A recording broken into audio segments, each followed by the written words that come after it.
ஒரு மிகப்பெரிய ஒரு பாரம்பரியத்திற்கு சொந்தமானது இந்த பகுதி.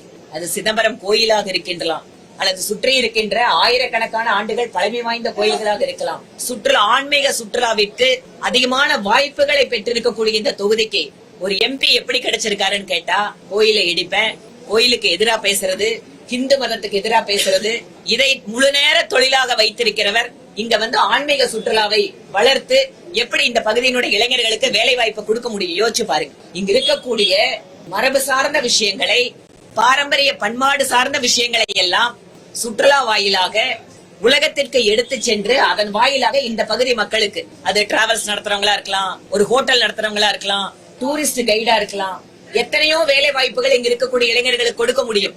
ஆனால் ஹிந்து மத எதிர்ப்பு, ஹிந்து கோயில்களுக்கு எதிர்ப்பு, ஹிந்து மதத்திற்கு எதிர்ப்பு என்று இருக்கக்கூடிய ஒரு எம்பியால் இந்த பகுதியில் இருக்கிற கோயில்களை எல்லாம் வைத்து இந்த பகுதி மக்களுக்கு எப்படி முன்னேற்றத்தை கொண்டு வர முடியும்? தங்களுடைய சித்தாந்தத்தை பேசுவதற்கான எம்பி அல்ல, இந்த சிதம்பரம் தொகுதி மக்களுடைய வாழ்க்கையை முன்னேற்றுவதற்கான எம்பி தான் இப்போது அவசியப்படுகிறார்.